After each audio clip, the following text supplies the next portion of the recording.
Hello, and welcome back. Well, not welcome back. Welcome to the inaugural edition of Saturday Morning Nostalgia. If I did this 5 years ago, I would have said inaugural.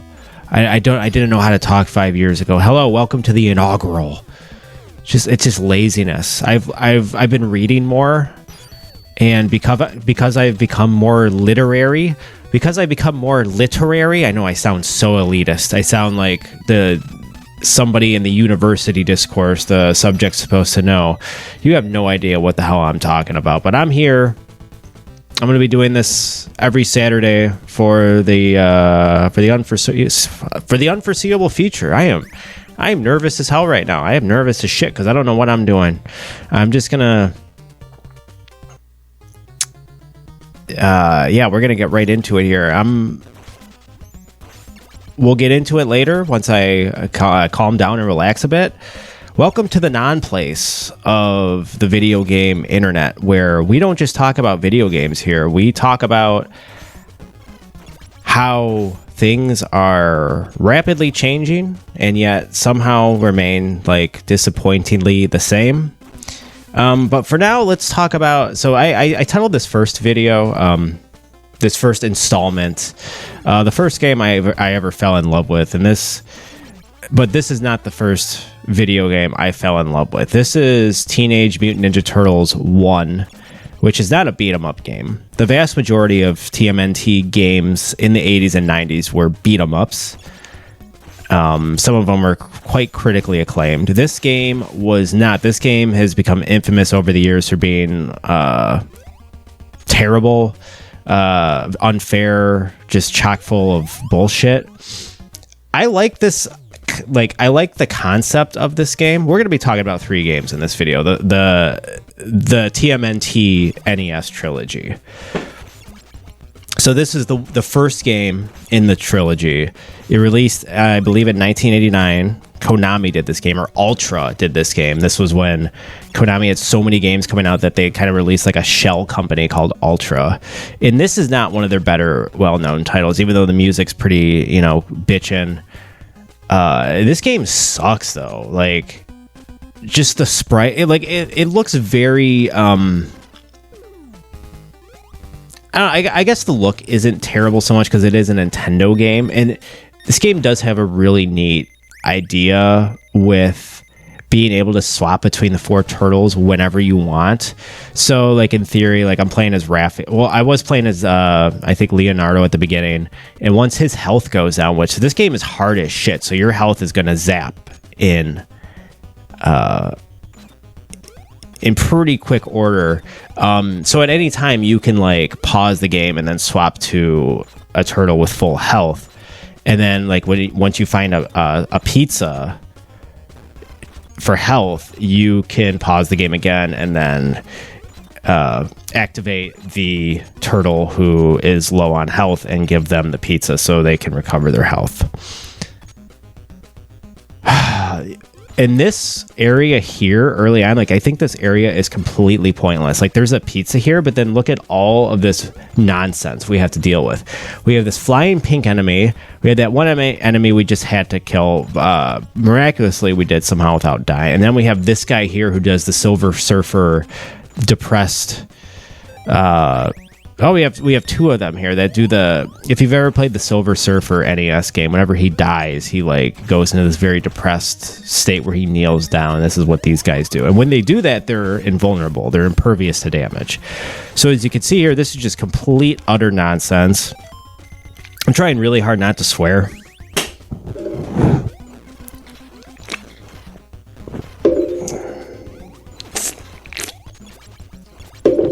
Taking a sip of I got a full-bodied cherry Dr. Pepper. I'm trying to cut back, not drink as many. Well, I'm not drinking alcohol anymore, and I've really cut back on like weed and edibles, so I don't have a lot of like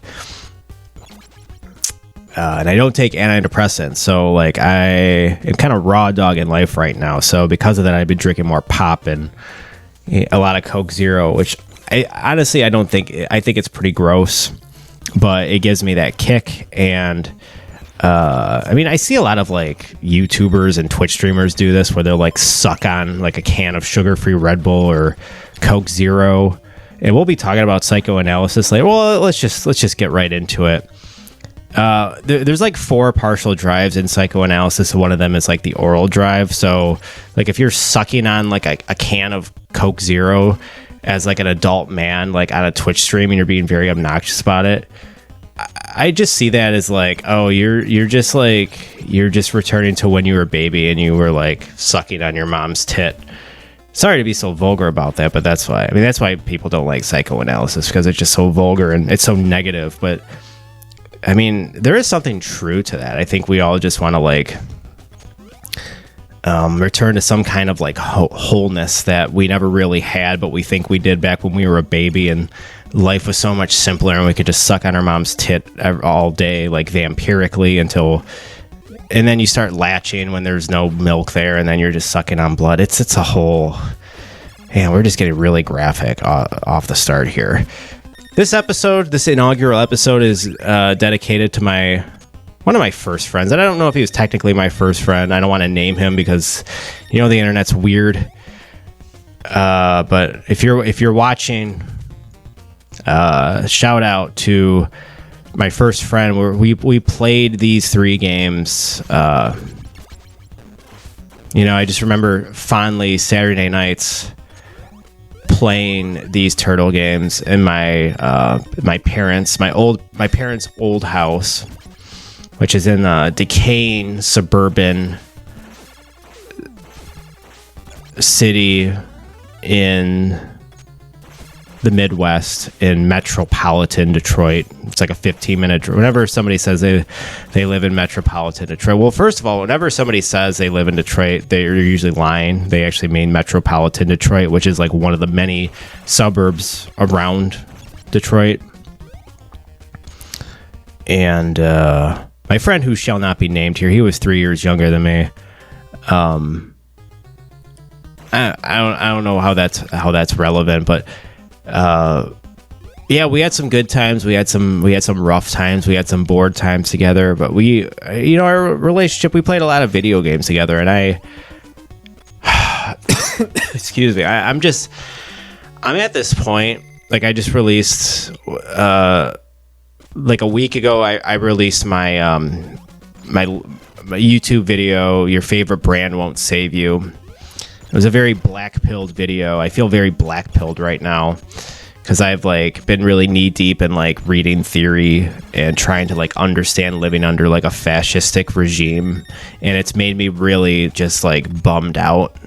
And because of that, after I released the video, which was a video about like how, well, for me personally, my example, like my brand that I thought was going to make me whole again was like Final Fantasy VII. Like, I was looking forward to playing Final Fantasy VII Rebirth back in like, well, it was a whole thing. I was looking forward to playing. Like, I held off playing it for a whole year because I just wanted to build up the anticipation, which is like what a masochistic type of person does, is they just build up the anticipation. So it's like, it feels all the more better when they finally, you know, get down to playing it. And then I was just kind of like disappointed by the game, and I didn't think it was all that great. And then I made a video about that, and it just really kind of bummed me out. I mean, the video I think is pretty authentic to like whatever I'm trying to do as a struggling YouTuber or YouTuber. But man, yeah, I think this is where I stopped playing TMNT 1 though. Like, this game just is not fun to play. Yeah, I'm done. I'm just done.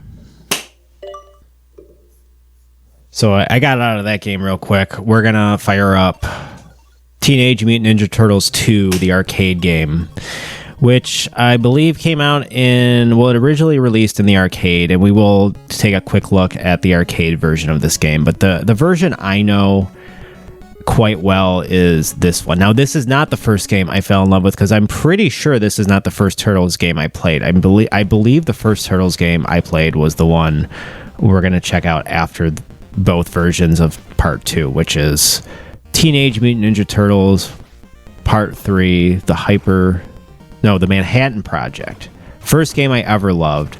It could have been Super Mario Brothers 3 for all I know, but that's not a very interesting pick. That sounds like a pick that Greg Miller or Colin Moriarty would make. Shout out to 2015 era kind of funny games, which I kind of watched. They had a lot of like neat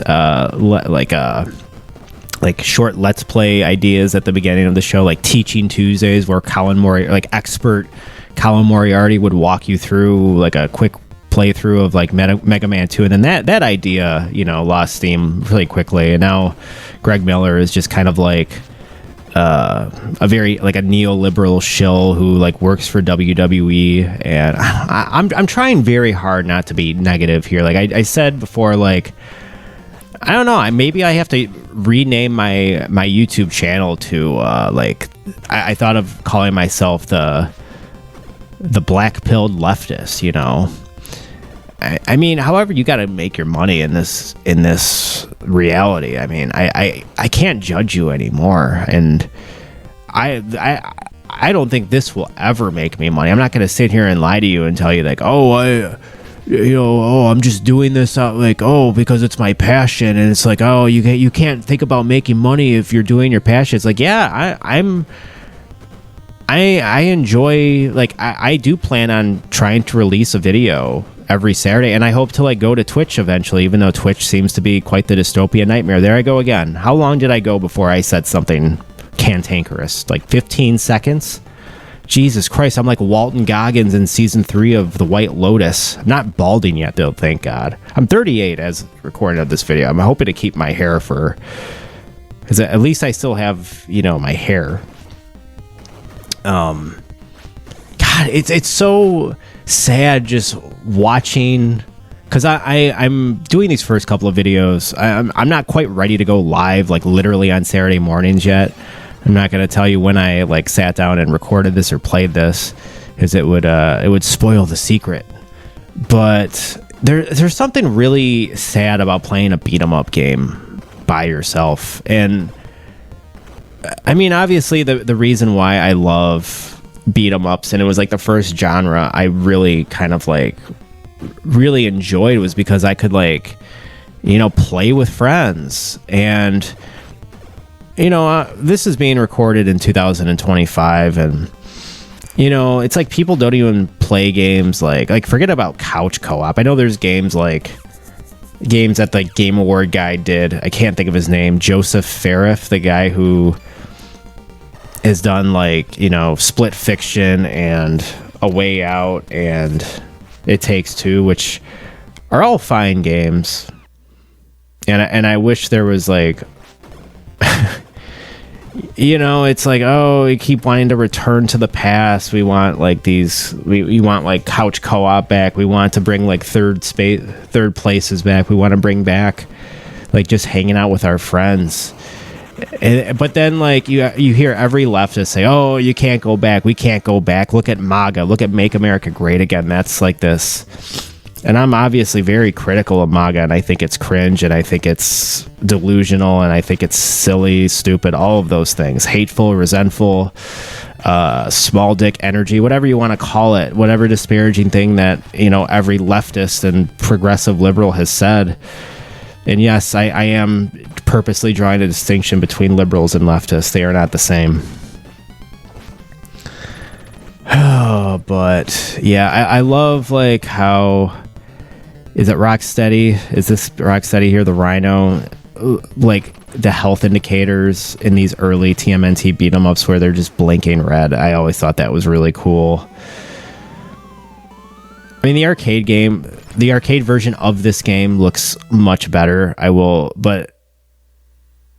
I'm very impressed by this port, and I love how the turtles, whenever you're idling, you're not doing anything, you're not moving, they'll just look at the screen awkwardly, like just stare into your soul.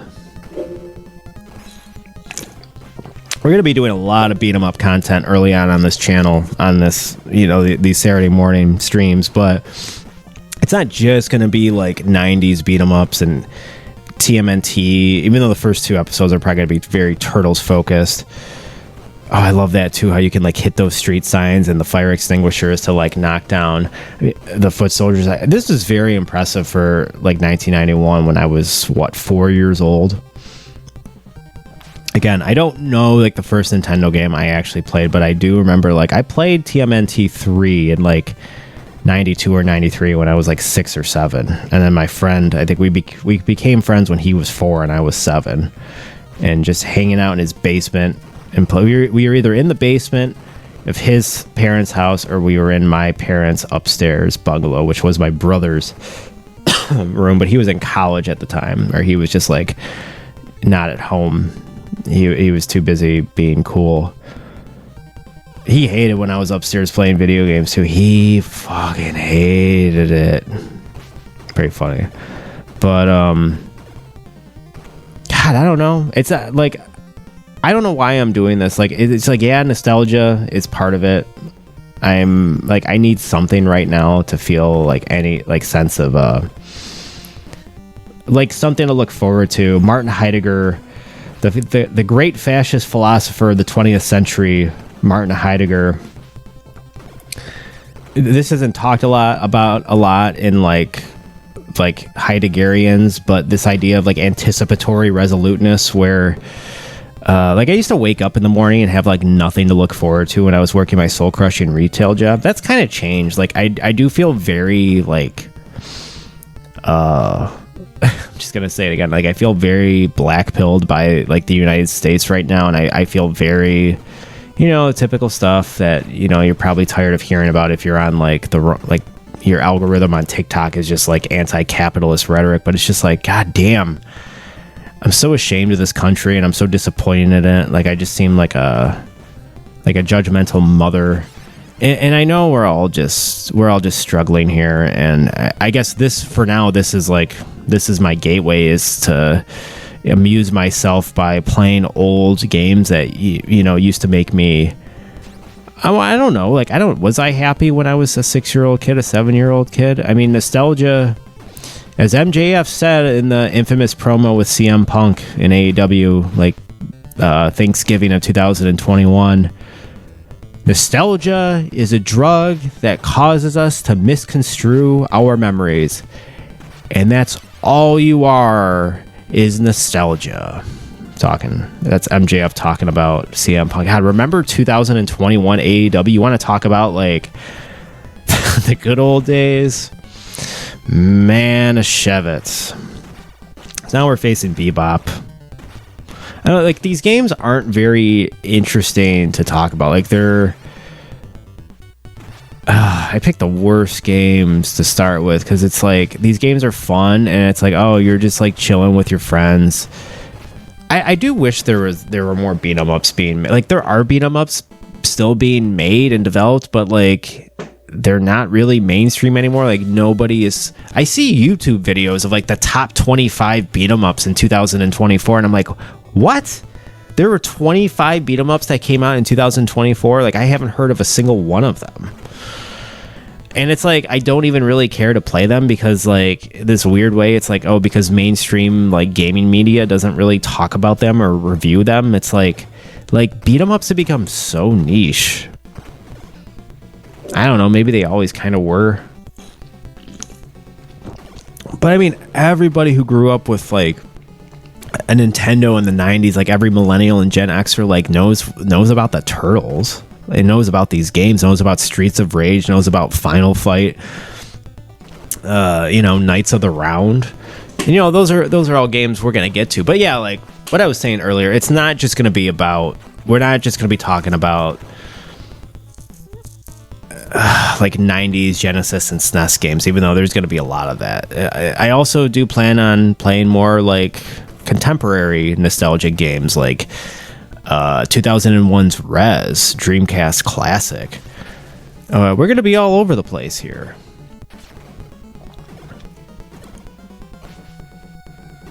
I could have played. I probably could have played better, like done a few more rounds, like playing this game before I decided to capture footage for it. But I don't know. It's not like. I mean, we're kind of past the era of YouTube with like people being really good at the game. I used to watch, I don't anymore, but back when I was like more kind of apolitical, which I kind of miss in some ways, because being a leftist is just like, I don't know, you just open yourself up to a whole lot more depression. I used to watch Mike Matei, who, if you don't know, Mike Matei was like James Rolfe, aka AVGN's like right hand man. Like he did a lot of like illustrations for he did a lot of like the thumbnails and a lot of the artwork, and then he became like they did a show called James and Mike Mondays, which was them like on Mondays. You know, this idea in mind is not original, where they would like play games together and then talk about them. But man, Mike Matei, he's just like, it was funny watching him play, because he I think he still does this. Like he'll play old NES games on Twitch, and he's like, I don't know if he's a Trumper. I wouldn't be surprised if he is, but he's very like, I mean, he's like your typical elder millennial. He's like very angry, and he like has some pretty cringe opinions, and he's done some like problematic stuff like online. Like apparently he posted like a picture of his dick to like a forum one time. I don't know exactly the story behind it, but James Rolfe was just like, oh, I need to like distance myself from this guy. He's hurting my brand, my image or whatever. And just kind of like they've gone their separate ways now. So Mike Matei just like, he just streams on Twitch now, I think. But like, yeah, he just had like this very, like, he would scream at his TV, and I just found it very amusing that it's like, dude in his late 30s. Well, I don't know, this was like 10 years ago when I was watching him, so he's probably like in his early to mid 30s. Just like this guy who's slightly older than me, he's like my brother's age, is just like screaming at the TV and like saying fuck farts, and it's just like, I don't know, it made me feel better about it's like, oh well, at least like my life isn't going the way I want it to right now, but at least like I'm not acting like an angry man child because of this very difficult video game I'm playing. Who knows, maybe I'll act like that once I start streaming live on Twitch and I feel like I have something to prove when I'm playing like Revenge of Shinobi, which is notoriously hard, and I'm just like trying to beat it on stream and I'm just screaming at the TV. There is something to that. Like, I don't really play video games like that anymore, but back when I was playing games like that in like 2016 and 2017, probably thanks to people like Mike Matei, I would like I would play like Ninja Gaiden, which is like notoriously hard, or Castlevania 1, and just spend like 3 hours playing the same level over and over again, like not even getting better at the level, just because like after a while when you're playing like an old NES game and you're just like getting so humbled, you get like exhausted and you start playing worse because you start becoming more and more like impatient. And there's this weird thing that happens when like you return to a game you haven't played in like sometimes literal like decades, and you'll return to it and you'll be like so good at it because like your muscle memory, again, shout out to fascist philosopher Martin Heidegger, your readiness to hand is just like, it's like your muscle memory takes over and you're not thinking about it too much. You're just kind of in this flow state where you're just like, you remember you had all those experiences of playing the game like 10 years ago and all that frustration, and like taking all that time away from the game and returning to it like all those years later, like it gives you some kind of like confidence where you're just kind of like, you have this know-how now, and you'll surprise yourself. Like, go back to a game you haven't played that was very difficult and like from 5-10 years ago, and see like how you do just go like playing through like one time. You'll surprise yourself how far you'll get before dying. I don't know, I always thought that was kind of weird. Humans are such weird creatures. This level was not in the arcade version of this game. I like this level because it's like, I like how wintry it is, and I like the background, the silhouettes of, well, I'm guessing this is New York. I know in part 3, like, you're on like a trek you're like on vacation in Florida as the Turtles, and you got to make your way back to New York. That's why it's called the Manhattan Project. These game stories are like laughably bare bones.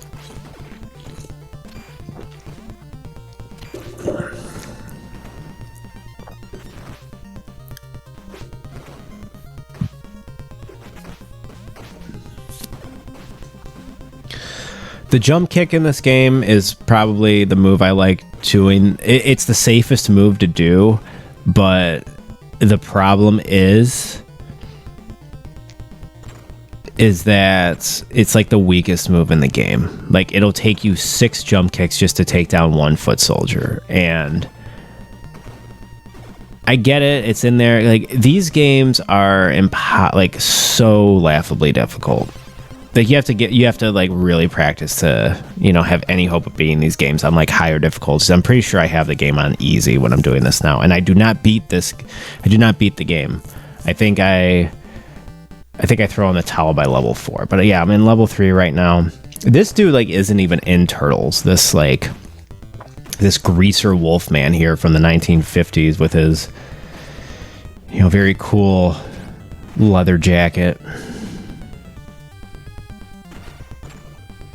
Yeah, just hard as shit. Like, you see how your health bar just melts away. And there's like, the thing with beat 'em ups is there's not, especially with like ones like this is not a great game. It's not, and neither is the third one. Like, they're fine as beat 'em ups, as like co-op experiences, but there's like not a lot of strategy involved here. There's a game called I think it's called Ninja Warrior, which I haven't really played, but it's supposed to be like, Tim Rogers says it's like the best beat 'em up of all time, because it doesn't even, it's just limited to like one plane, and I think occasionally you can go into like there's a foreground and the background, so there's not always one plane, but there's like times where you can go into the background, so there's like 2 planes of existence, whereas like in like, yeah, I just give up there. So we're gonna shift into the arcade version of this, and then we'll get into the the main event. I mean, look how great this looks. This looks like, I believe this is 1989. This is the original. Yeah, 1989. This is the original TMNT. It was just called Teenage Mutant Ninja Turtles 2, the arcade game. But Konami already published their very weird side-scrolling game, so they decided to port this game and then release it as the sequel. I prefer, even though this looks much better than the Nintendo version, the Nintendo port, there's things about this game that I don't like. Like, I don't like the sound effects. I think a lot of the sound effects in like most Nintendo games, and beat 'em ups in particular, aren't great. I'd have to go back and play River City Ransom. I think that one has pretty good like punching, like crunchy sound effects. This game does not, but it looks great.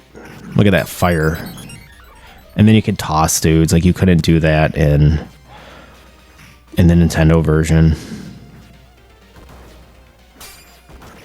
Again, it's so sad playing these games like solo. It's just begging to, you know, have a friend there that, you know, we don't even have to talk. Just like, I mean, we can shoot the shit if you want. I do kind of want somebody just to come over and, you know, play some old beat 'em ups with me.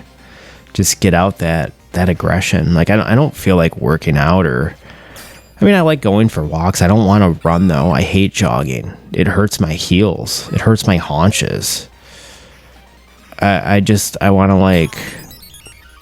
to hear that punch, that crunching sound of like punching problematic dudes. A lot of beat 'em ups in the 90s though are like weirdly sexist. Like, there's a lot of like man on woman violence, which I'm not cool with. I think my friend's parents, they were very progressive. I think his mom one time saw us playing Double Dragon, and maybe it was his dad, I don't know. But there's a point in that game where you're like, you got to beat up a bunch of women, and his parents were like, nope, not cool. You can't play this. Which I can't. Being about to be a father myself, now I think, oh yeah, that's not cool at all. I get it. I totally get it. Plus, Double Dragon, I don't think was ever that great as a beat 'em up. I mean, it's one of the first, but I don't know. I much prefer like the Sega and Neo Geo stuff. And then like none of these Turtles games I would say are my favorites. But next week we're gonna be. I mean, I'm gonna spoil it now. I mean, if you're here this long, you're a real one. So for episode 2, we're gonna be doing Turtles in Time, the Super Nintendo beat 'em up classic, and Hyperstone Heist, which is like the Sega Genesis version of TMNT, Turtles in Time. But they're different enough games. They have like different gimmicks, and I would say those games are vastly superior to like all the Nintendo Turtles, just because it's just like the graphics are better, the sound effects are better, the music, the technology was just like, the Nintendo is obviously great, but it's like such a proof of concept machine. Like I feel like the Super Nintendo and the Sega Genesis just completely outclass, the Nintendo and the Sega Master System. And I also say that as somebody who does have bias because I didn't grow up with Atari, so like I don't remember, like I never had. I mean, I was born at the tail end. I like to say I was born in 87 because I was born in December of 1986. But yeah, like I'm a millennial, and my first console was the Nintendo. It wasn't the Atari or the Sega Master System or the Commodore 64. Like I'm not. Jeff Gerstmann has his Hall of Fame where he mostly plays like games from the early 80s. And I have no nostalgia for those games. So I just see those games and I'm like, these do nothing for me.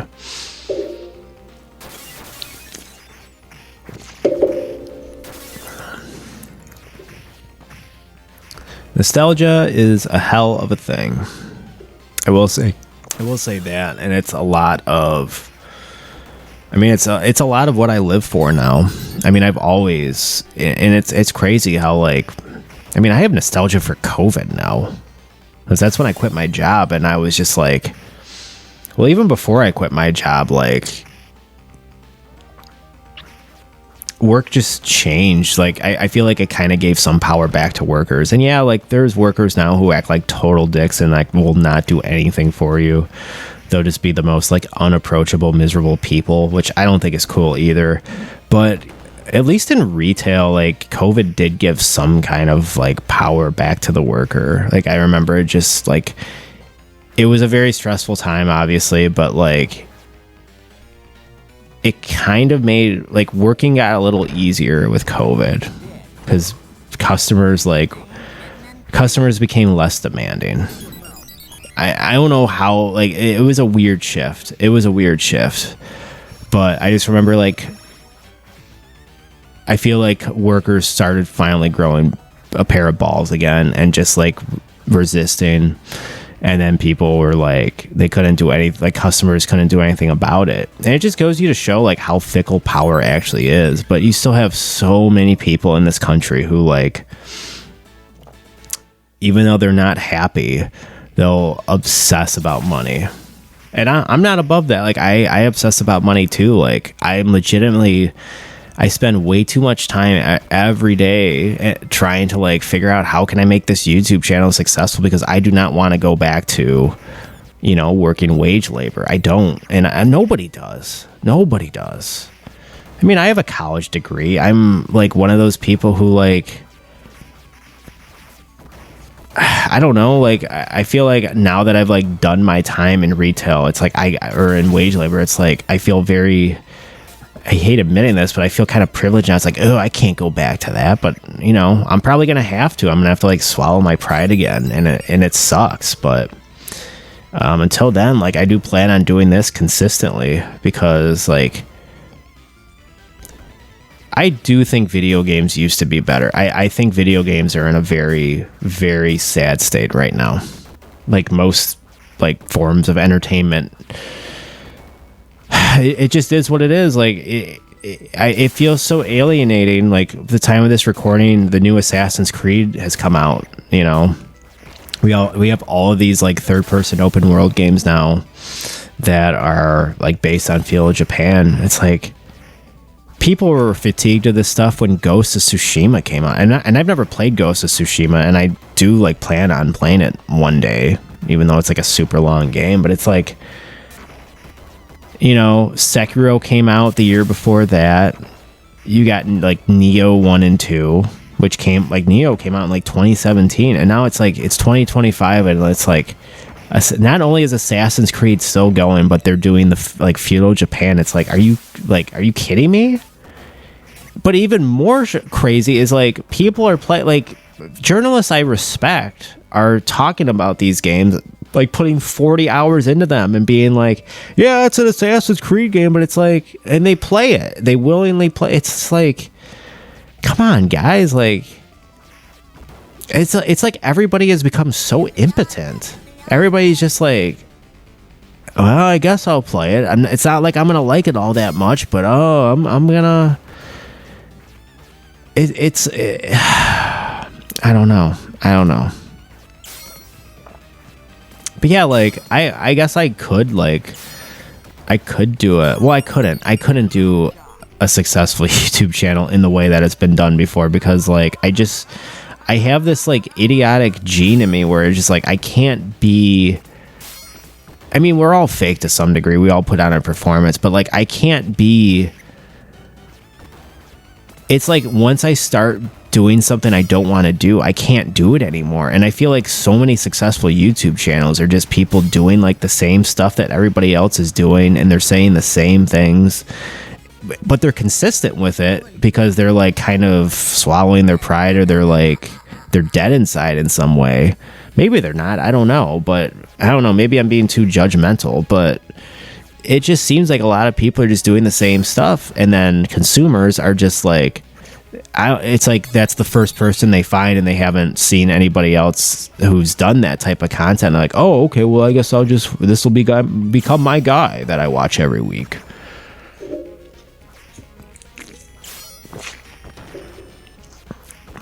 I don't know, like I'm not gonna sit here and tell you what I'm doing is anything different.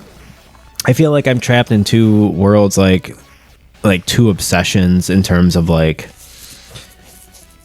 I don't know, media, I guess. Maybe three if you count wrestling, but for me, like my big two are like theory, which is in itself very obscure, and in video games, but I'm not interested in like doing week to week. Oh, here's what's going on in the news.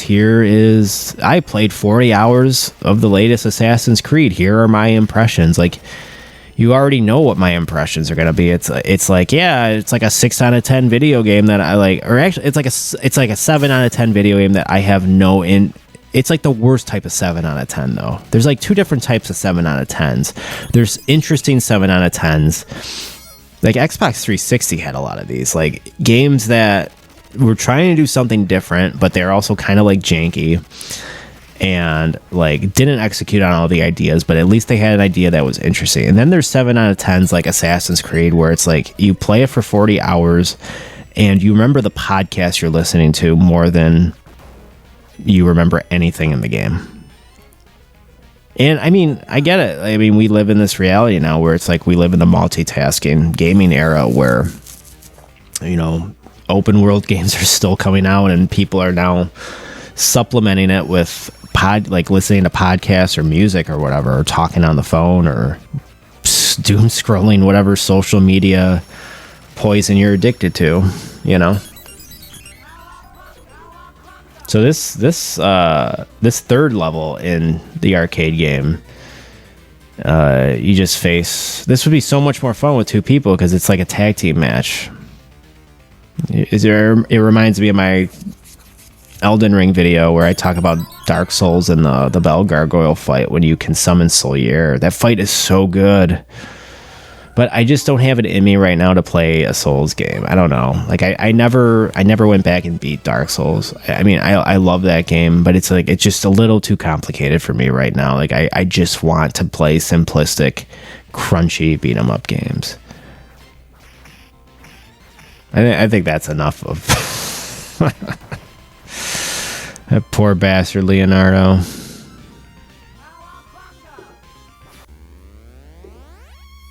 All right, here we are, the main event of episode 1 of Saturday Morning Nostalgia. This is Teenage Mutant Ninja Turtles 3, The Manhattan Project. As you can see here in the emulated version of the Cowabunga edition of the game, I am putting easy mode on because, I don't know, I suppose I am a bitch.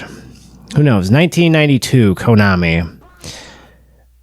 Now, this game is the game I played with my first friend, my good friend. And I remember we played this both in his basement. We lived right down the street from one another. Very old school. I don't know if kids in the single digits still like hang out with neighbors around the area in the neighborhood, but hanging out with him like changed my life. You know, his family was liberal. My family used to be like, my family's very liberal now, much more liberal than they used to be. And I think it shaped a lot of like my politics now. Like I was pretty apolitical up until like, I would say I was in my, I guess, early 30s. Like, caring about politics is a pretty relatively like recent phenomenon for me. And here we go, scene 1. Let's go Turtles. So they're on vacation here in Florida, and we are trying to get back to New York because Shredder is up to no good. So this game has the scoop move, as you can see there, which is a new addition. I love this move. Like Turtles in Time, which we'll talk about on an upcoming episode, had like the really cool throw where you could throw the foot soldiers like into the screen, into the TV screen. It was like this really cool Mode 7 feature. That, you know, one of the things that the Super Nintendo was known for was Mode 7, which was like a parallax scrolling type of thing. This game, 1992, one of a like a late Nintendo release, did not have this. But I think this game is a huge improvement over the arcade game. And I remember, like, I don't know if me and my good friend played. We did play TMN, the arcade game, the Nintendo version of the arcade game together. But over recent years, I used to be friends with a Trump supporter, and we're not really friends anymore. He'll contact me via text message occasionally, but like I met this guy in college, and he always identified as very conservative, but we never really talked about politics, and we became close through like drug abuse. I probably should have talked about this during TMNT 2. This is quite a sad story, but we bonded in college over like our girlfriends, and we had both gotten dumped pretty recently, so we had like some kind of trauma bond, and so we would drink together like close to almost every day together, playing games like Turtles and like the old school Castlevanias, like old school Nintendo games. We bonded over like AVGN, and then I remember we played this in his dad's house in like 2018-ish. One of the last years, like I really hung out with him because I was still taking painkillers at the time because he was my supplier. And we would play Teenage Mutant Ninja Turtles 2, the arcade game, on his Nintendo. And I remember just like, I worked a shift. It was like a Saturday night. I worked a shift at my soul-crushing retail job. And I remember I was just looking forward to not hanging out with him or playing Turtles 2, but like taking painkillers and just kind of like enjoying the high of playing this game while taking painkillers. And it's very sad now, and I think about this now when I think about like I have nostalgia for this game in particular. Back when I played it with my good friend all the way back in 1992 or 1993, whenever we played it. He was born in 89, so we must have played this in like 93 or 94 when he was like 4 or 5 years old. He was young though, but he was able to keep up, and we beat this game together, even though it was not easy.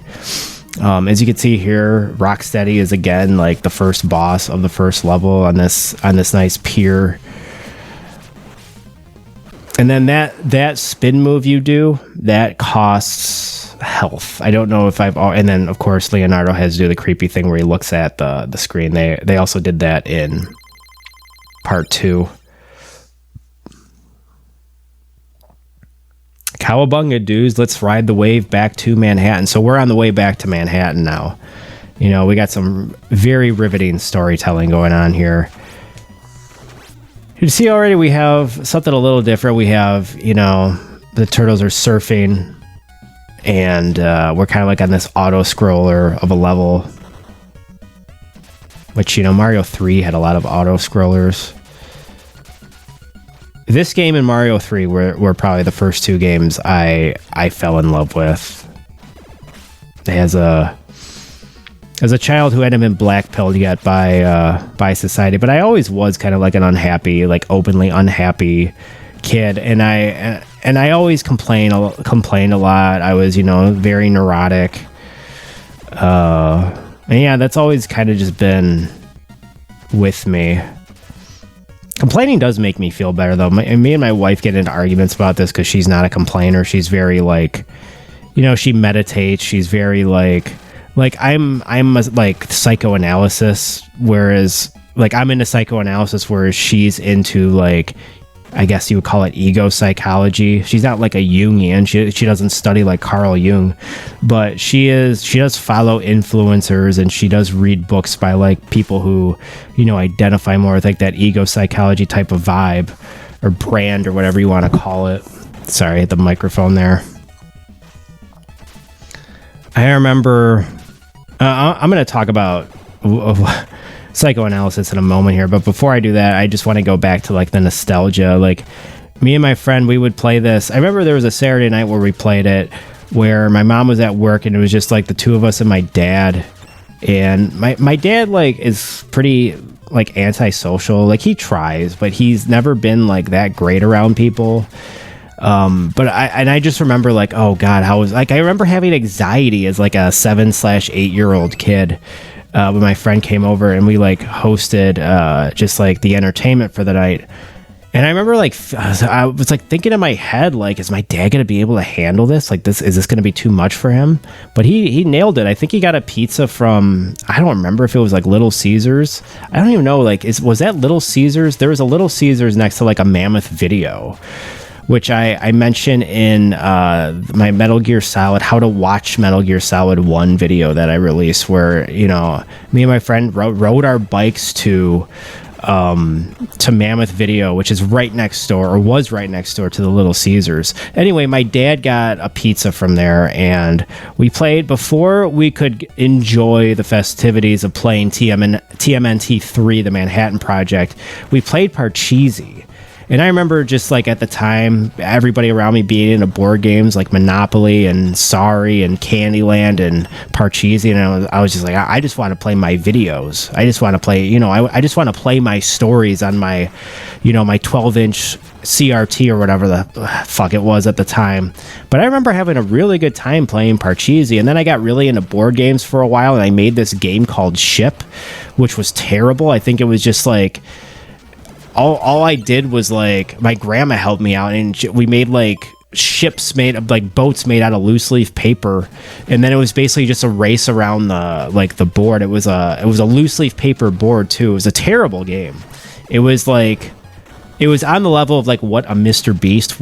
It was like a Mr. Beast level creativity, but my game was less exploitative, and it only took like 10 minutes. You didn't win any money, though. You weren't guaranteed like the potential of $5 million if you won a game of Ship, which was just like a glorified race around a map of loose leaf paper. So anyway, like I did have like a small stint where I was into board games, and then I never got into D&D because None of my friends really play it now.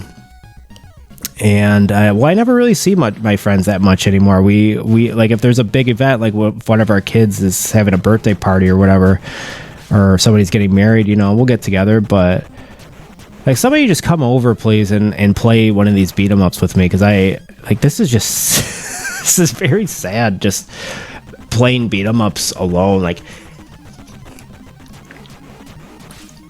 My friend will appreciate this if he's watching this, and I'll talk about this in more detail when, inevitably when I do Streets of Rage.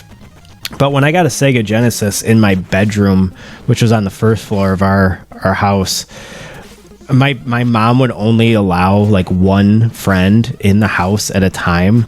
So there'd be like 4 of us, and there'd be like me and then one other person like in the bedroom playing Streets of Rage or something on Sega, and then my other 2 friends had to like wait outside, and they would like watch through. Like, I had a window overlooking, like a window in the backyard that overlooked like the TV, so they had to like stand at the window outside in the backyard and watch. Very strange, very, very peculiar behavior. What up, Mom? What up? Her name's Renee, but she used to be called Rennie, and then she really hated that. So I love my mom, but we're doing better now. But man, that was weird having my 2 friends wait outside. I think occasionally I would go outside because I just felt like guilty or whatever. Not because I'm a good person or anything, but just because I'm overcome with guilt. I think when people like do good things, I don't think like any act is like truly altruistic. Like, even Mother Teresa, I don't think,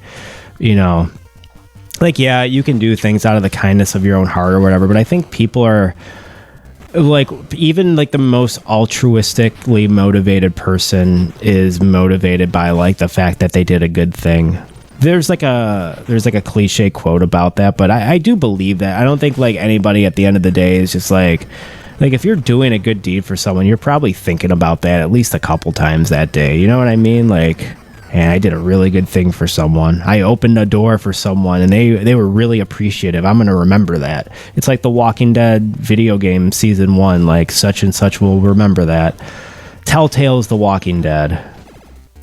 Anyway, this 3rd level is, I just think this game, like, some people hate on, like, latter era Nintendo games because like by 91 we had the SNES, and then by 89 we had the Genesis. So like by 92, like that 92 to 94 NES period, like a lot of good games came out, and a lot of like good looking games came out, but people like don't take that era of the NES all that seriously because there were like more powerful consoles out at that point.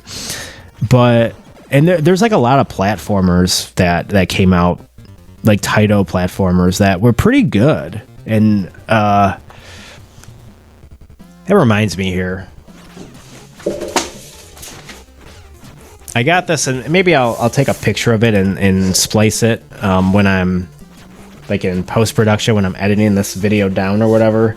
But I have this book here called The Ultimate Nintendo Guide to the NES Library, which is this huge hardcover book that has like a lot of nice illustrations and screenshots, like illustrations of each Nintendo game and some screenshots, and then like a small review of each game, a mini review. It was mostly compiled by Pat Contry, who is Pat the NES Punk, who's like kind of like a lesser known, like not as big as like Angry Video Game Nerd, but I remember I got into him pretty big in like 2016 when I went through like a brief retro game collecting phase, because he is like a huge game collector.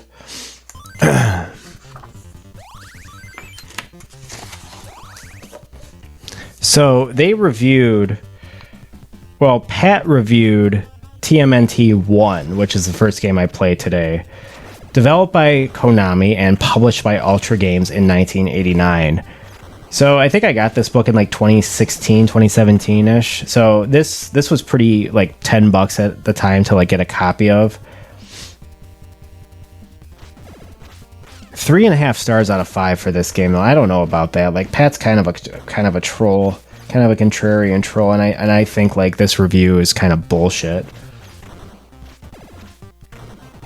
Graphics control, he writes, graphics, controls, music, and sound are all above par, and the game does a pretty good job of incorporating elements from the cartoon series, especially seen in the boss characters or when controlling the turtle van or turtle blimp. Gameplay is very difficult in spots due to the high volume of enemies encountered in enclosed areas, as well as the fact that enemies can respawn when traveling back over or when re-entering the same areas. And of course, this is the game with like the infamous swimming level where those jellyfish just keep electrifying you. I didn't even get to that part because that game is so brutally difficult. And Pat also reviewed TMNT 2, the arcade game. He also gave that 3.5 stars. I'm gonna switch over to Donatello here. I ended up dying. I'm not gonna show that, so we're just gonna get to scene 4 here. This man, like another really cool set piece. Just like you're kind of fighting in like this floating liminal space where like Manhattan is kind of falling apart. Like the concrete is just breaking, and I just get knocked out down there, fall to my death. But yeah, so Pat writes, it's remarkable, this is for TMNT2, quote, it's remarkable when a pop culture juggernaut gets a fun and faithful game adaptation, but Konami's arcade TMNT games gets everything right. The home release was a big enough deal to get Pizza Hut's in-game branding on the pizza boxes, and some copies even had coupons for personal pan pizzas. So yeah, like I remember I didn't get that version of this game, I believe. I don't remember if me and my friend rented this constantly or if we owned it. I think we owned it. But we did go to Pizza Hut a lot. Like I remember a Book It, which was like some scholastic thing that my school had. I don't know if all schools, well, like I was at a private school, like a highfalutin private school. I don't know if like whatever, but yeah, there was this thing called Book It.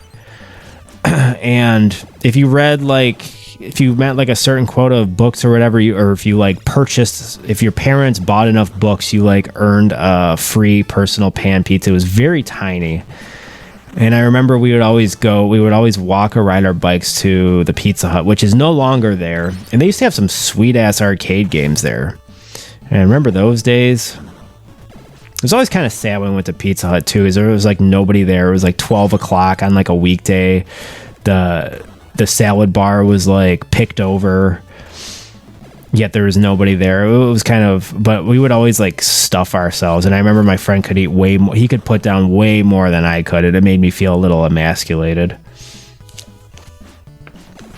So I'm going to read.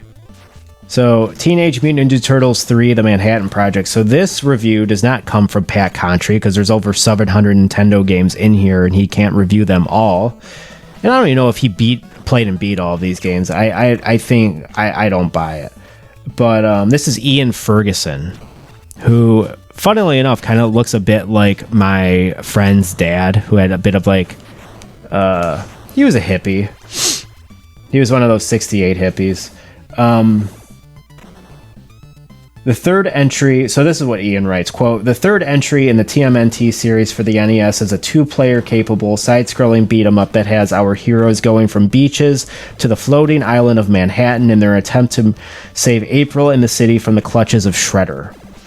Each turtle is moved around a three-quarter view level. Attacking is handled with the B button and jumping with A. Each of the 4 selectable turtle characters use their signature weapons and also has a special attack, blah, blah, blah, blah, blah. From the beaches to floating cities, I enjoyed the locales and action of this far better than I did its predecessor. It's a great game nearing the end of the system's lifespan, and it's nice to see Konami didn't churn out a quick cash grab with the TMNT brand, because they most certainly could have gotten away with it. Yeah, like that's like I was saying before, like these late era NES games are some of the best games on the system, I would say. Like they look great, and you know, we always say this today with like, oh, the PS4 and the PS5. It's like, oh, some of the best games come out like at the end of each console's launch cycle. Like, you don't think of like the best games coming out at like the early, like the launch year or whatever of the system, and that holds pretty much true.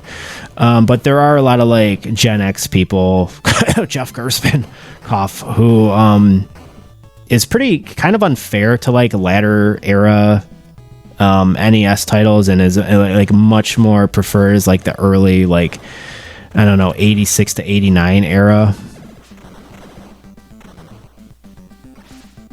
Like, this game isn't doing anything. Like, I wouldn't even say it's my favorite Turtles beat 'em up even. I think it's probably, I mean, it's pretty cliche. It's probably Turtles in Time. Hyperstone Heist on the Genesis is also pretty good, and we'll look at that eventually.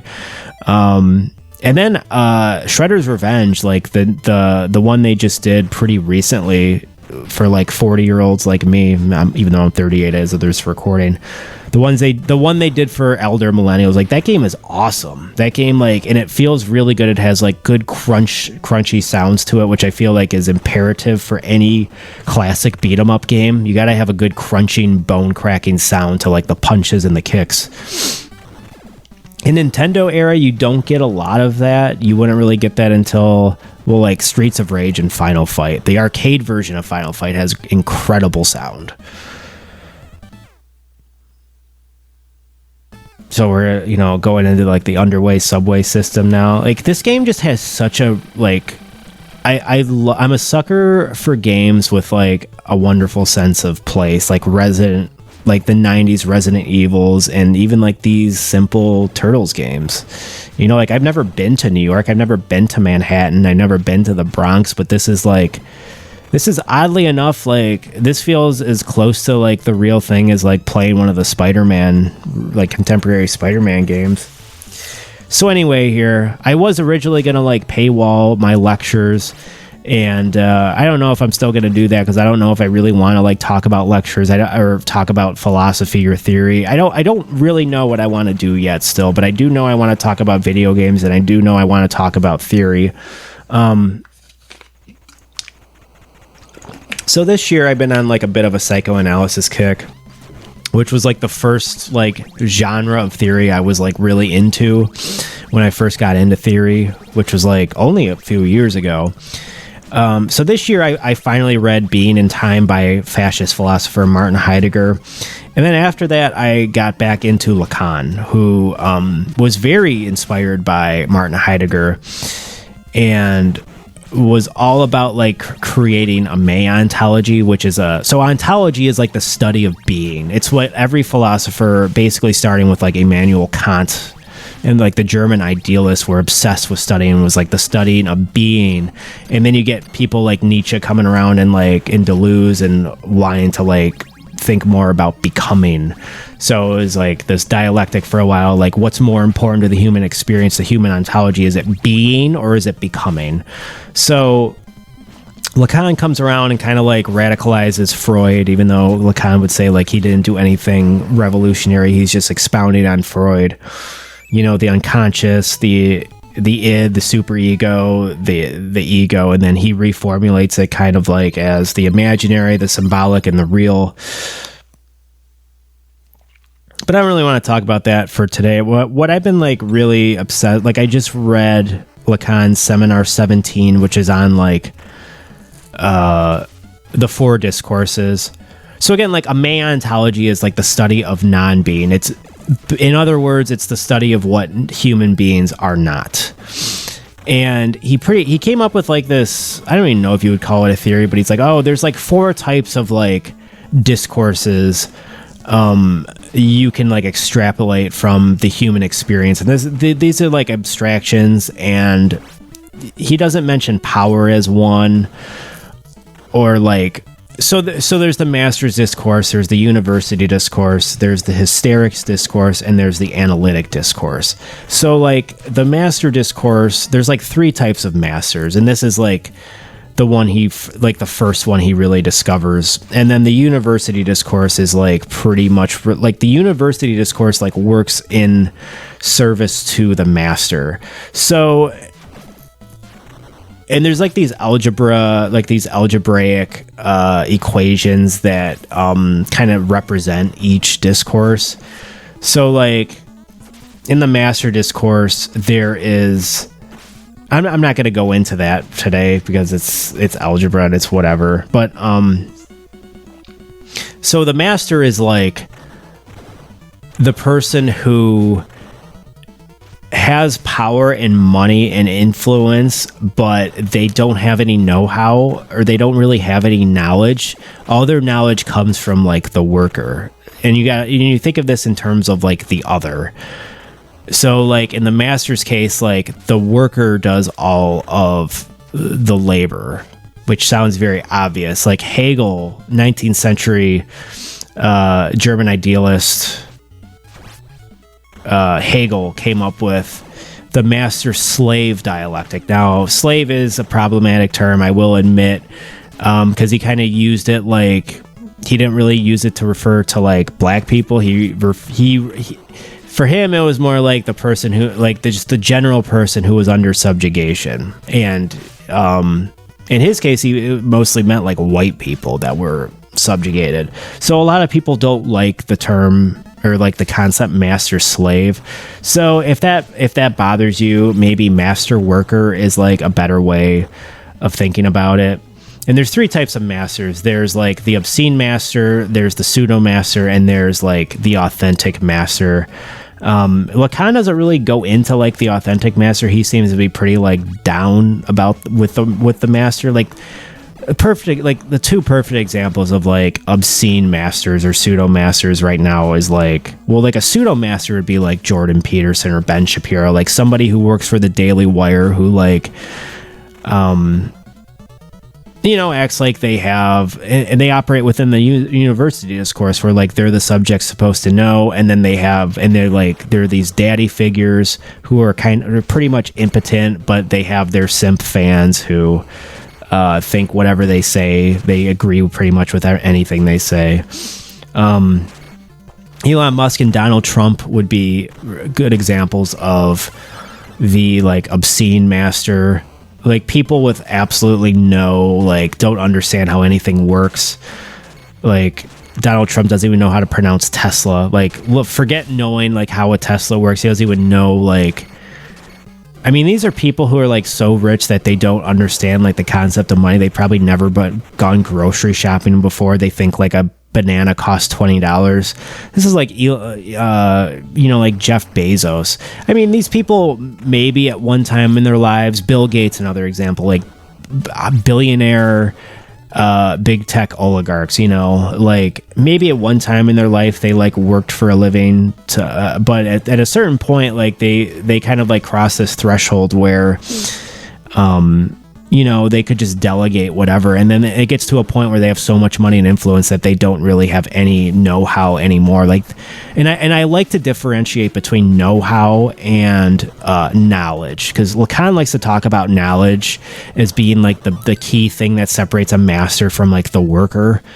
But for me, it's know-how, because Martin Heidegger talks about two types of being. There's like the present at hand, which is like the master who like, and then there's the readiness to hand. Readiness to hand is like people who know how to work a register, or people who know, like, if you're like, think about like, so a master in this case would be like your store manager who like might know how to talk to people, but he doesn't know how to work a register. So he'll be like, oh, so such and such, he'll be talking to a customer and you can see him coming your way and he'll be like, oh yeah, such and such, this guy over here, he knows what he's doing.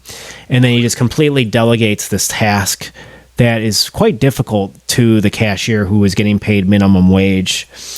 And I'm not saying like store managers don't get the shaft and are overworked. They work more hours than most cashiers, because most cashiers only work part-time. But there's stuff they simply don't know. Like, they don't understand how a lot of the machinery works in the store, so they just delegate. They're really good at, there's like something in their genes where they're much better at, like, they have like this way of just telling people what to do.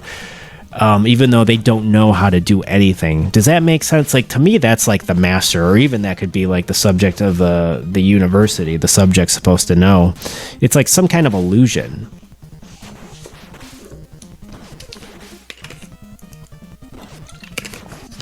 Perfect example of like the university discourse. It's just like science. You know how we take science to be like objective truth now, and then it's not really questioned.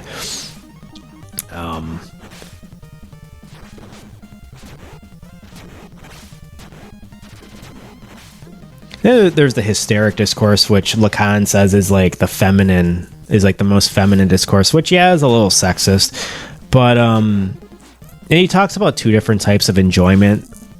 There's surplus enjoyment or sexual enjoyment, which is like a feeling of like wanting to be whole. This is a masculine type of enjoyment. And it doesn't mean that only men can experience this. You kind of have to like believe that men and women, or people who identify as a man or a woman, can experience both types of enjoyment. So masculine enjoyment is like surplus enjoyment. It's like,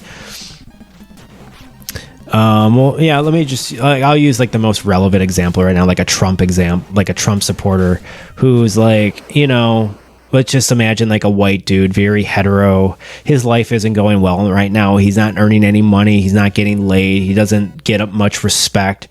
So he wakes up every morning and he has nothing really to feel good about. But there is the reality that, people of color are being oppressed more than ever in some cases, or there's a return to that, and he gets a lot of like enjoyment out of that. That's an example of surplus enjoyment.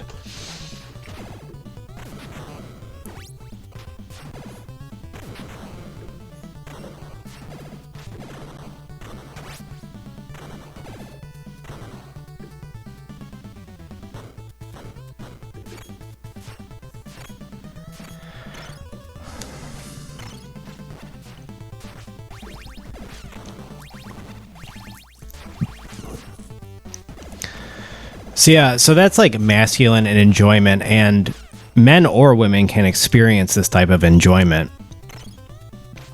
Impossible enjoyment is the feminine type of enjoyment. I have no idea what it is because it's impossible, but it does exist.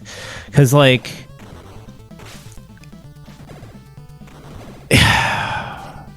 so what distinguishes a human being from an animal, according to Lacanian psychoanalysis, is language. So like a child gets introduced or indoctrinated, if you want to think of it that way, into language. When they get introduced into language, it's very traumatic for the child. And usually like the first time, like according to Lacanian psychoanalysis, like language isn't like properly introduced into a child's life until they hear the no of the father. So this no is a prohibition. So like, when you're like a newborn baby and you don't know how to do anything, you like, you shit your diaper constantly and you piss everywhere. And then you get to a point with language where it doesn't have to be your literal dad. And less it's less and less the dad who does this. Now it can be like the mother figure, or it can be somebody, whoever the primary caregiver is like the no of the father. So it's this prohibition telling you like, no, son, or no, daughter, you can no longer shit your pants. Like if we're going grocery shopping, you got to hold it in. You got to wait until we're home or whatever. That is the prohibition, and it's very scary for a child because you can't just do whatever you want anymore, and you'll face like certain consequences if you do things that you once were acceptable socially, like shitting your pants, shitting your diaper. Now you can't do that anymore.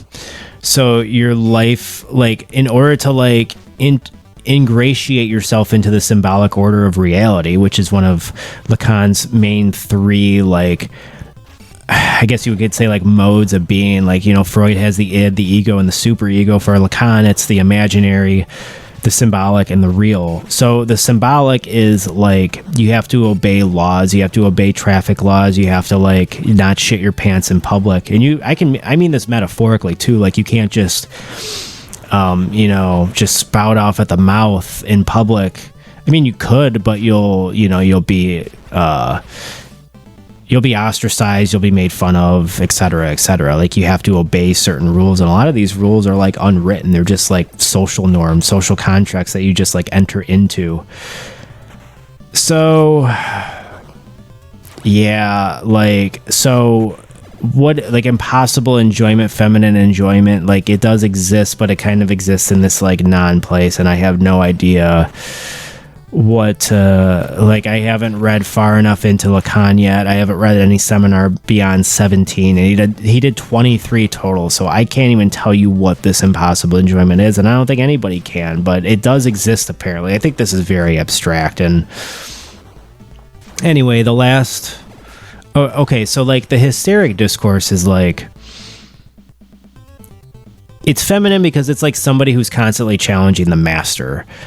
The hysteric is kind of like the subject in the hysteric discourse, but like the object, or like the other in this discourse, is the master, and the master is always being questioned. Like, the hysteric loves to ask questions, like, what do you mean? What do you mean to me?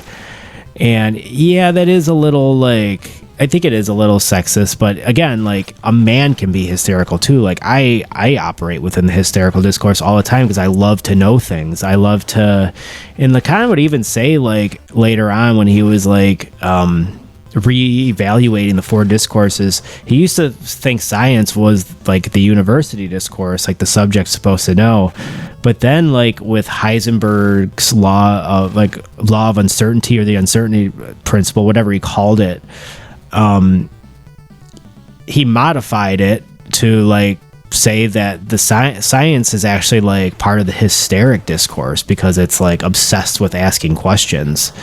So you don't really usually associate science with like femininity, but Lacan did. So take that for whatever it's worth. And then there's the analytic discourse, which is like the analyst is not supposed to be the subject supposed to know. Like, the analyst can like fall into the trap of being like the subject supposed to know, and being like part of the university discourse, like when they have a bunch of diplomas on their wall and a bunch of like books on their shelf that signifies that they're very intelligent and they know everything. This is not good for like the therapist who needs help. The therapist needs somebody that doesn't have a lot of knowledge but knows how to like be like Samuel McCormick, who's a Lacanian, he puts it as like the analyst is like the saintly piece of shit. But I don't like that, because like I used to think like, so the analyst is like the person you're supposed to be in life. Like, you're just supposed to be like the saintly piece of shit to your friends, and ultimately you want to be like, it's like being a friend, like lending an ear. But I was the saintly piece of shit in my soul crushing retail job, and I got taken advantage of a lot. Because I was like, I did become like a doormat. So it's like, for me, like, an analyst can be a doormat, which I think is a bad thing. I think an analyst, like, working properly needs to be like, to set boundaries or whatever. But I feel like, like, I think of the example of the show Adolescence, where the teenager who, like, the incel teenager who murders that teenage girl, like, because she refused to like go on a date with him. There's an episode where he's talking to a therapist and he completely treats her like garbage the whole time, and she has to just kind of take it. And then she has like her perspective that like she knows what to say to like get him to have a breakdown, which is what a good analyst is supposed to do. But the analyst always also has to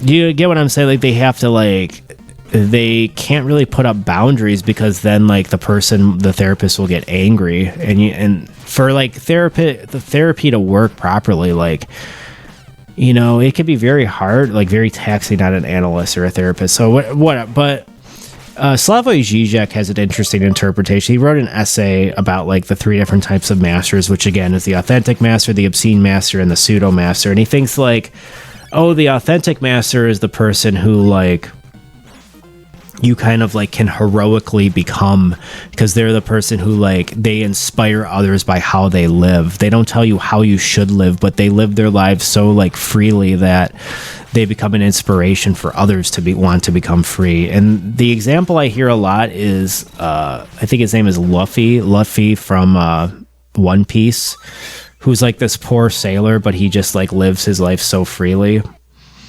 So anyway, that's enough. That's my discourse talk for today. We're on Shredder here. And then after this variation of Shredder, like I swear every single TMNT game that came out after Turtles 2 had to have 2 Shredder battles. You first had the battle with like regular ass Shredder, which is what this is, and then you face Super Shredder, who was played by big sexy Kevin Nash in I believe it came out in 1991, TMNT 2, the movie Secret of the Ooze. So we save April here and we think, oh, that's it. You could play as April in the new Shredder's Revenge beat 'em up, which is, again, very good, and she's like the most fun character to play in that game.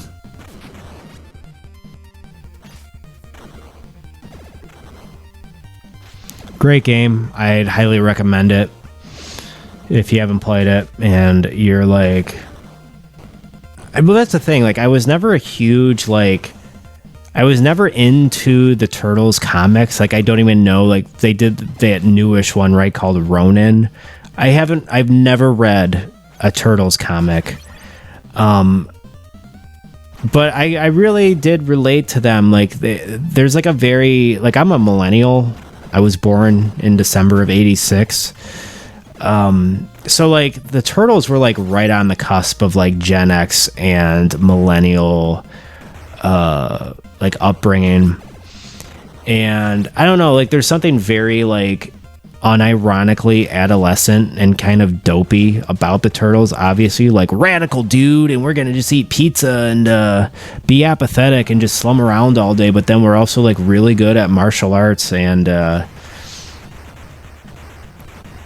you know, I thought it was just so fun though. Like this to me, like the Turtles were like my masters growing up. Like I wanted to be like them. Like they, you know, they live so courageously. Like they live in a sewer, and yet they're able to like get pizza delivered. Like they got these pizza delivery drivers to like give them pizza in a sewer. It's not indicated in the games, but in the movies you see it. And yeah, it made me like a fan of pizza. And it's like, oh, pizza's actually pretty good. And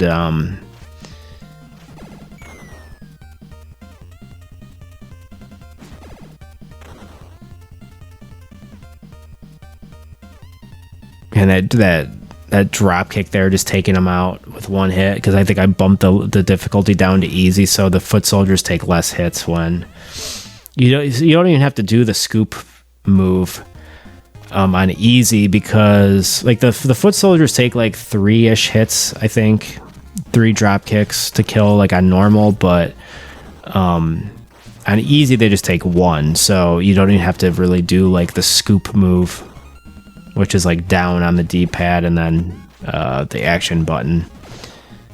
And then you got these sons of bitches, the guys, like these clay fighter guys with their bazookas, these like clay army men, which are kind of like sub-bosses because they take so many hits and they hit really hard.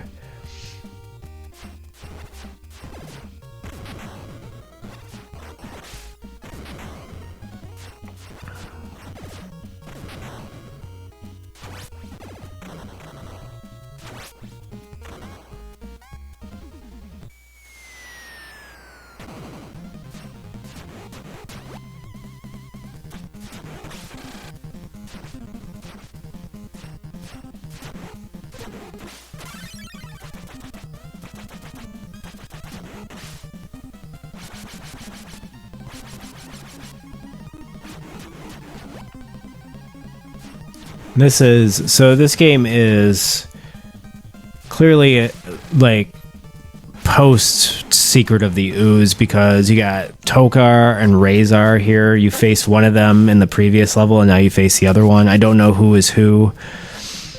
One's kind of like ratty looking. The other one is this, kind of like ugly ass looking reptilian turtle, but he looks like an evil turtle. Pretty cool design. I gotta go back and rewatch the first two turtle movies. The third one, it's ironically like Turtles in Time is the best, like universally known as like the best Turtles game, but like the third movie, in which they go back to feudal Japan, is like the worst of the three Turtles movies. I honestly don't know. Like, I haven't seen those movies in so long. Maybe I'll watch them in preparation when I do the Turtles in Time Hyperstone Heist video. And then we get just zapped here into it's not even the Technodrome. Is that the Techno? Oh, I guess that is the Technodrome.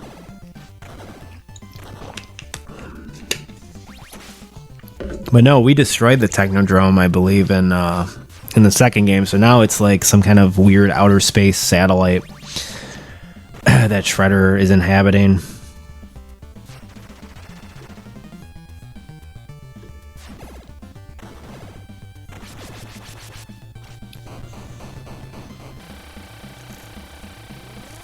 I mentioned earlier that like I'm pretty much raw dogging life right now. Like I used to get into this habit when I was like addicted to painkillers.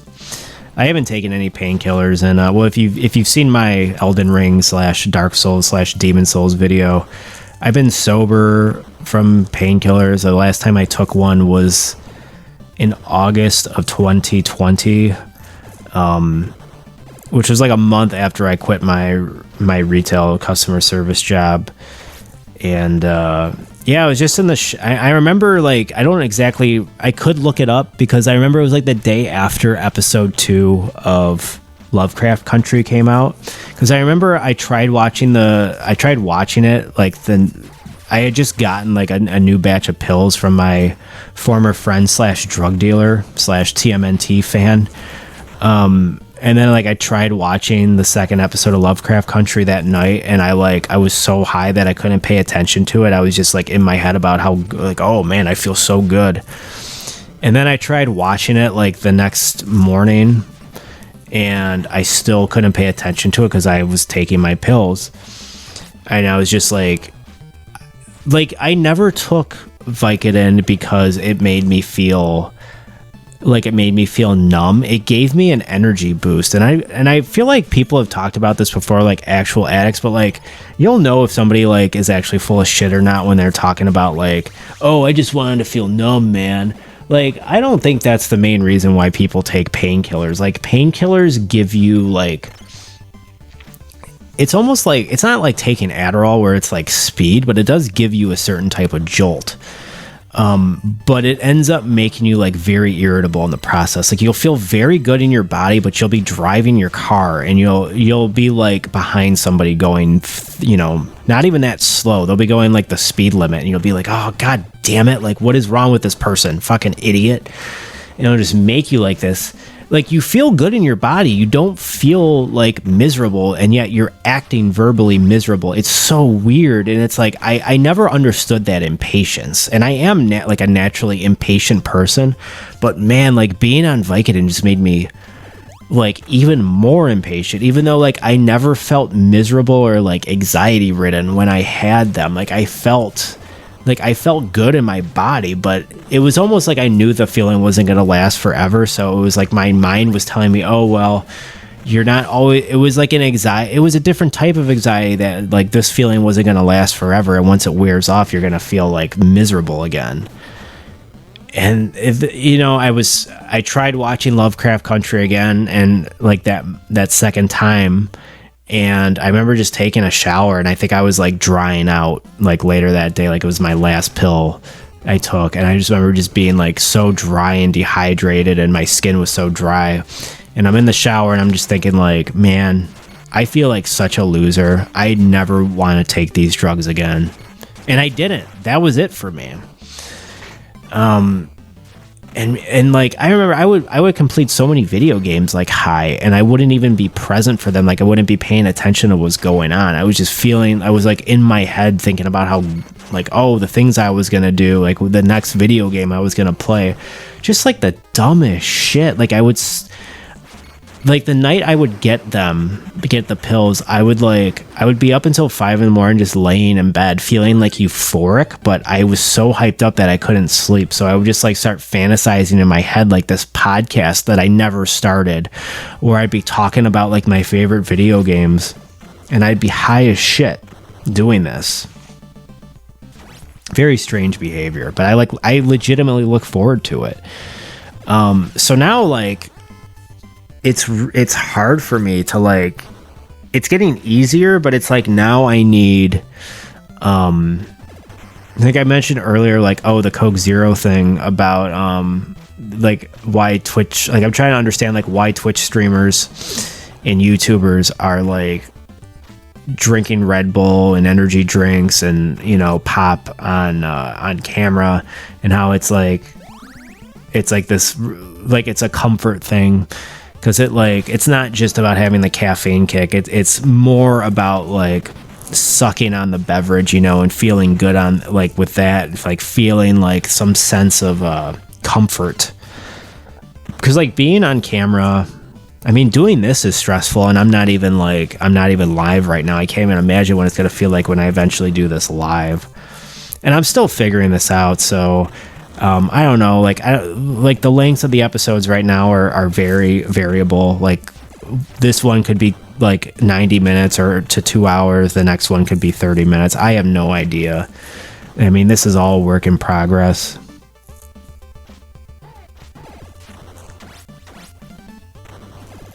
I feel like nostalgia is really keeping me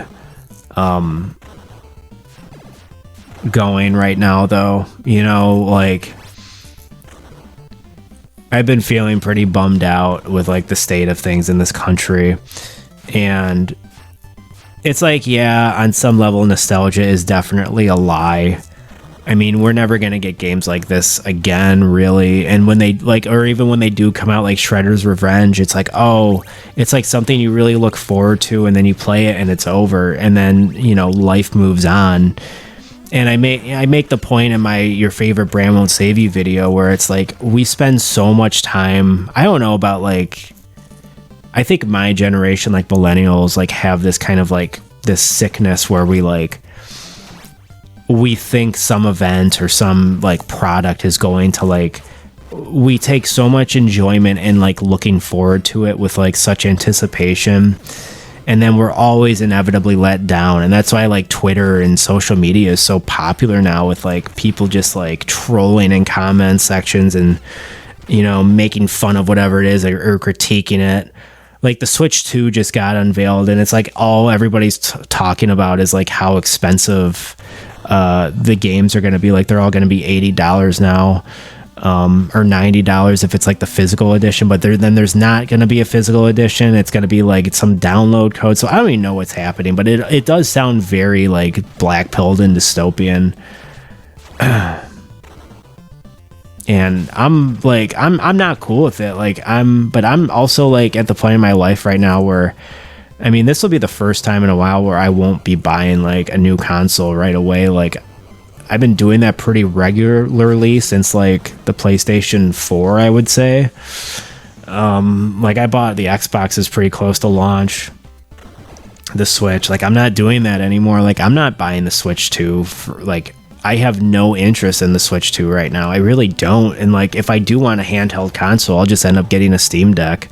Like I'm ready to become like a PC gamer and just play everything on PC, especially now that I have like a Raspberry Pi. Thanks, Andrew, for getting me that, where I can just play like a bunch of like old school games now. I just need to like, you know, gain like the hour or two of competence I need, like the Turbo Nerd Geek Squad kind of know-how in order to like get to that point where I can like figure out how to emulate properly. Because The last time I tried to like emulate games, I downloaded like a NES ROM or emulator, and it turned out to be like corrupted, and it totally fried my computer. So now I'm like really paranoid about doing it. But I have a better idea now of what to do, and I'm like more careful, but it's just like, it's getting over that like anxiety. So right now I'm just like completely procrastinating setting up that Raspberry Pi, because I only have one working computer now, and it's where I do my video editing, and like I can't lose that computer. So, you know, it is what it is. I mean, I could get it done. I just have to do the research, and I'm being like lazy / well, I don't like using the term lazy. I'm just overcome with anxiety and with that right now, which is why I'm really grateful that these bundles do exist, like the Cowabunga edition that has all these old school TMNT games, and like the Castlevania one, which I do plan on talking about. Contra has one now, you know, so and I'm also playing this like Capcom beat 'em up bundle right now, which has like games like Final Fight and this game called Captain Commando, a lot of like obscure beat 'em ups that I've never even heard of, but I've been playing them, and it's been fun. Like, they're all pretty similar, but yeah, I don't know.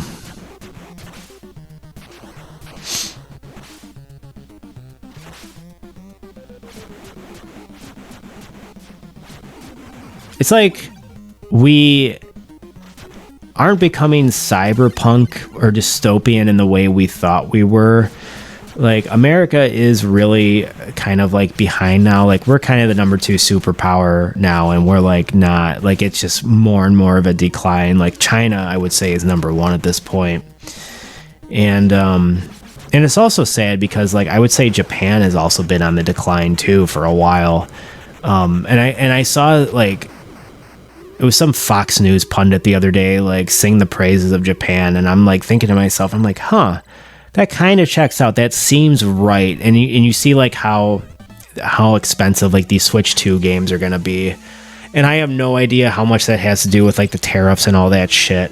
But like, it's like, yeah, that checks out. Like, Japan is very conservative. Like, you can't smoke weed over there. You can't, you know, there's all these things you can't do. You can drink. And it's just like, you know, we used to fetishize Japan so much, like, especially in the 80s and 90s. Like, my dream was always to go to Tokyo and like go to like just spend all day in the arcades and retro game stores. And then when I got older, it's like, oh, I want to drink sake and, you know, and go to like a New Japan Pro Wrestling event. And now it's like New Japan Pro Wrestling is like laughably, it's so depressing how bad it is. Like, they don't know, like, they don't understand like what a superstar is anymore. They don't know who to push. They push the wrong people, and it's just like Japan is like going through it right now, like just pretty similarly to how like the US is. So like, it does make a lot of sense that like Japan is one of our biggest allies at this point. Cyberpunk was based on this fear that like Japan was gonna like overtake the US in terms of like cultural cachet. And you know, a lot of the 80s and 90s were like, there was like an alliance there. Like, look at video games. Like, so many of video games in the 80s and 90s were published and developed in Japan, you know. And now it's like, I mean, games are still coming out in Japan. Like, Nintendo still exists, Sony still exists, but like Sony now is like much more American than it is you know, than Japanese. So here we go. We've beaten the first game I ever loved. I think me and my friend did beat this game. It took us a while because this game is not easy. And then, you know, Manhattan is just going down there. It's getting submerged into, I guess that would be the Atlantic Ocean. Oh no, it's just settling nicely back in. It's no longer floating in the air 100 feet off the ground. And then we get these nice cinematic still shots here. There's Raphael's cool special move. The like drill. Did not play a lot as Raphael, unfortunately. So yeah, we're gonna end it there for this Saturday.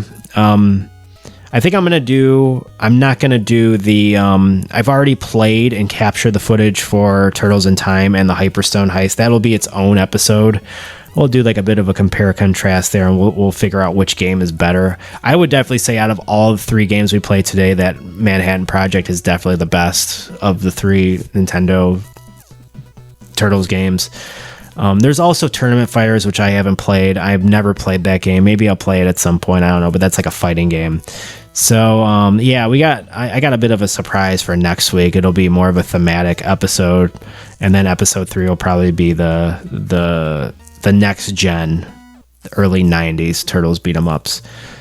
So until next time, guys, hang in there. Have a good one. Peace.